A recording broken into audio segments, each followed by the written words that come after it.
नमस्कार, आप देख रहे हैं वाराणसी लाइव और मैं हूं आपके साथ दिशा बेस्ट। वाराणसी लाइव में हम आपके लिए लेकर आए हैं महादेव की नगरी वाराणसी की विरासत को समेटे हर खबर, बनारस की वो खबरें जो बनी सुर्खियां। इस बुलेटिन में हम कोरोना संकट के बीच राजनीति से लेकर सामाजिक सरोकार से जुड़ी हर खबर से आपको कराएंगे रूबरू।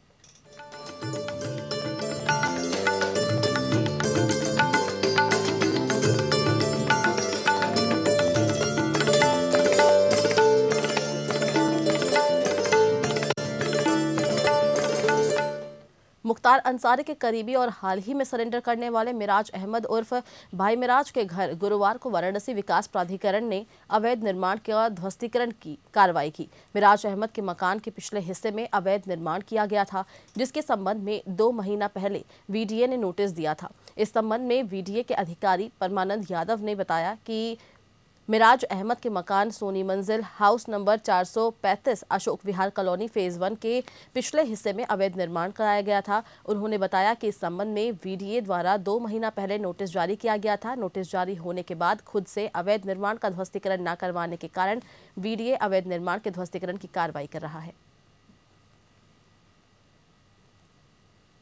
ये लीगल निर्माण किया गया है, लीगल कंस्ट्रक्शन है। इसका डिमोलिशन विधिक प्रक्रिया पूरी करते हुए वाराणसी विकास प्राधिकरण द्वारा किया जा रहा है। ये कहाँ बना हुआ स्थापित है सर? सर किसका मकान है पूरा? ये अशोक विहार कॉलोनी है। इसमें जो प्राधिकरण द्वारा इनको अलर्ट हुआ था उससे ज़्यादा इन्होंने इलीगल कंस्ट्रक्शन कर लिया बढ़ा करके, जिसका डिमोलिशन प्रक्रिया की जा रही है यहाँ पे। किसके नाम से अलर्ट किया गया था? ये अलर्ट किया गया था मेराज राज इन सबके फैमिली मेंबर्स के नाम से। वाराणसी के महात्मा गांधी काशी विद्यापीठ में अपने वेतन की मांग को लेकर संविदा शिक्षकों का सत्याग्रह पिछले 4 दिनों से जारी है। शिक्षकों के सत्याग्रह को वाराणसी सहित तमाम जिलों के विद्यालयों और अनेक विश्वविद्यालयों के शिक्षकों का समर्थन मिला है। पिछले 4 दिनों से सत्याग्रह पर बैठी शिक्षिकाओं ने सत्याग्रह पर होने की वजह से करवा चौथ का पर्व भी न मना सकी। शिक्षिकाओं की माने तो वेतन न मिलने से वो सत्याग्रह पर कर रही है और सालों अपनी पति की लंबी आयु के लिए करवा चौथ का व्रत भी इस बार नहीं मना सकी। आपको बता दें कि महात्मा गांधी काशी विद्यापीठ में संविदा पर तैनात शिक्षक अपने बकाये वेतन की मांग को लेकर सत्याग्रह कर रहे हैं। शिक्षकों की माने तो कोरोना जैसी वैश्विक महामारी में संविदा शिक्षकों से सेवा ली गई, लेकिन जब विश्वविद्यालय से वेतन मांगा गया तो पिछले 4 महीने से सिर्फ आश्वासन मिला।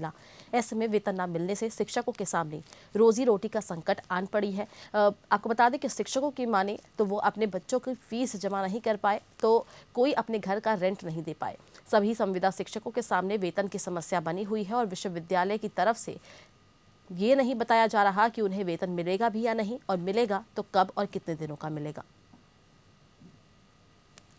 मांग कुछ नहीं, हम लोग की मांग ये है कि हम लोग का 4 महीने से वेतन जो है रिलीज़ नहीं किया गया है और सारा काम लिया जा रहा है। हम लोग का वेतन रिलीज हो जाए ताकि हम लोग भी जो है अपनी जो विसंगति है, जो हम लोग भुखमरी के शिकार हैं, उससे जो है निजात मिले, हमारे बीवी बच्चों परिवार में खुशहाली आवे। उसका कारण भी नहीं बताया और लगातार ये कहते रहे कि हम कल कर देंगे, 2 दिन बाद कर देंगे, शनिवार को कर देंगे। कभी उन्होंने ये नहीं कहा कि हम नहीं करेंगे या आप लोगों को हम लोग हटाने वाले हैं। 4 महीने से लगातार हम लोगों से काम ले रहे हैं, परीक्षा ड्यूटी करवा रहे हैं, ई-कंटेंट बनवा रहे हैं। बच्चों का मैं तो फील्ड वर्क तक करवा के आई हूँ, ब्लॉक फील्ड वर्क के लिए भेजी हूँ। उसके बाद उन लोगों का डिसर्टेशन तक चेक किया है मैंने।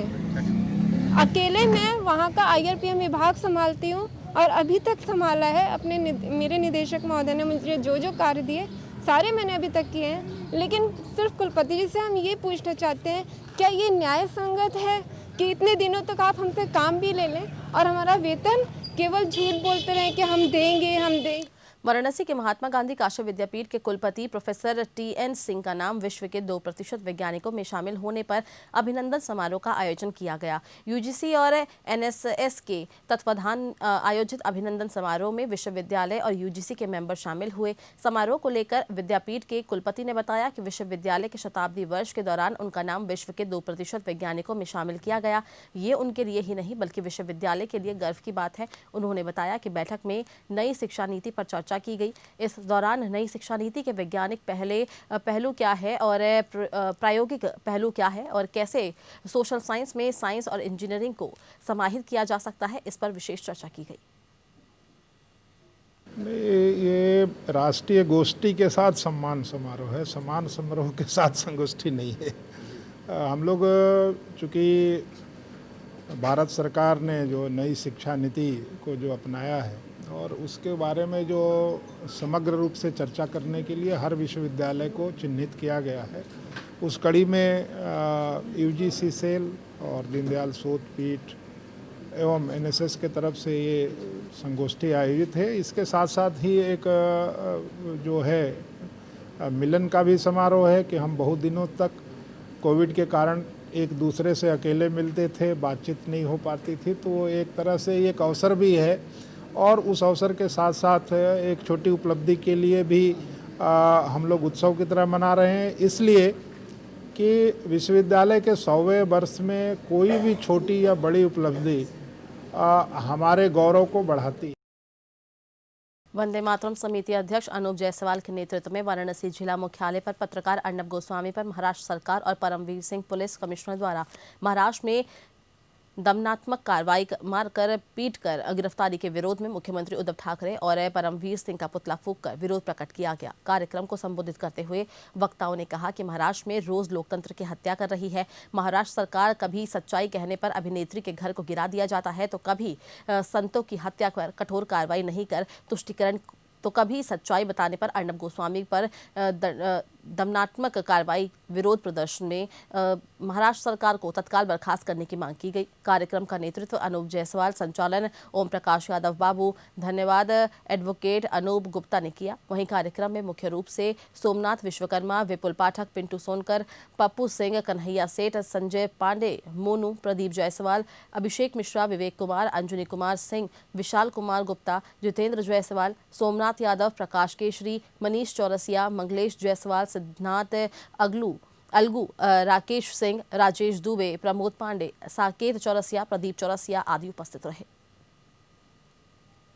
कहा कि पत्रकार अर्नब गोस्वामी जी को पुलिस ने एक दमनात्मक कार्रवाई के तहत घर से एक 2 साल पुराने केस में, जो कि बंद हो चुका है और उसके बावजूद उसमें मजिस्ट्रेट के परमिशन के बाद उस केस को खोला जा सकता था, उनके खिलाफ कार्रवाई की जा सकती थी, लेकिन उन सब नियमों को ताक पर रखते हुए महाराष्ट्र सरकार ने प्रतिशोध की भावना से दमनात्मक कार्रवाई करते हुए उनको घर से मारते हुए, घसीटते हुए ले जा करके बंद करना, यह लोकतंत्र के चौथे स्तंभ पत्रकार के ऊपर हमला है। हम इसकी घोर निंदा करते हैं और केंद्र सरकार से महाराष्ट्र सरकार को तत्काल बर्खास्त करने की मांग करते हैं। वाराणसी के भगवानपुर सभाईपुर रेलवे क्रॉसिंग पर स्थित चेरी साइबर पॉइंट और स्टूडियो में आधार सुधार और आधार कार्ड बनाने का कार्य किया जाता है, जो कि ICICI बैंक द्वारा प्राधिकृत UIDAI ID के तहत इस साइबर में आधार से संबंधित सभी कार्य किया जाता है। विगत 2 दिन पहले 2 नवंबर 2020 को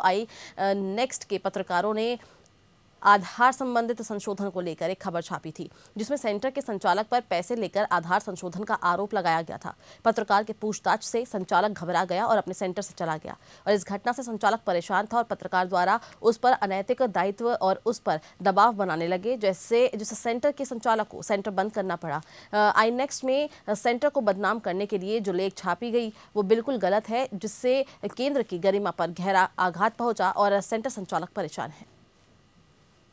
सर, ये हमारे यहाँ प्रॉब्लम ये आई है कि लोगों का, जबकि iNext पेपर में आया है कि हम लोगों ने दुकान अपना शॉप बंद करके छोड़ के भाग गए हैं, हमारे यहाँ कुछ लोग आए थे तो, लेकिन ऐसी कोई बात नहीं है। iNext पेपर में किस लिए आया था कि मतलब ये दुकानें बंद हो गई हैं? कि हमारे यहाँ एक्चुअली आधार कार्ड बन रहा है, उनका कहना कि ये अवैध है, जबकि हम लोग पास बाई प्रूफ है, ID है, सब चीज़ है, लिखित हम लोग पास है कि हम लोग का वैध है सेंटर, तो इसलिए हम लोग तो भागेंगे नहीं, लेकिन लोगों का कहना है कि ये बंद।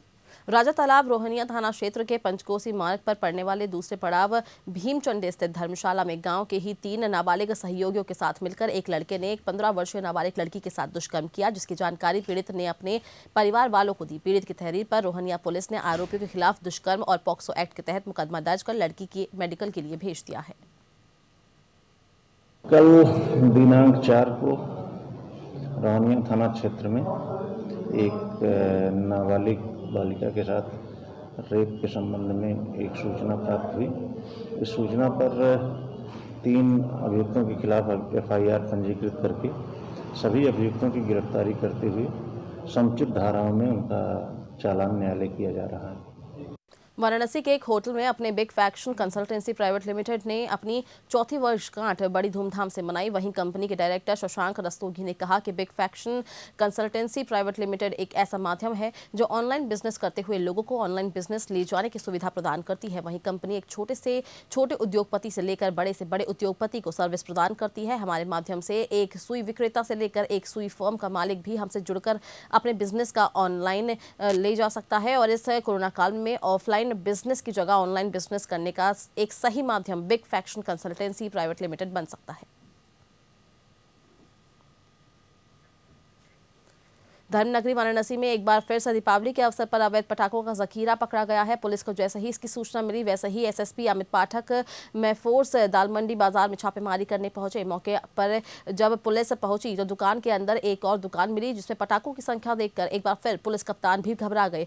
एक ही दुकान के अंदर लगभग 5 क्विंटल माल बरामद हुआ है। पुलिस ने सभी माल जब्त कर तीनों लोगों को हिरासत में लिया है।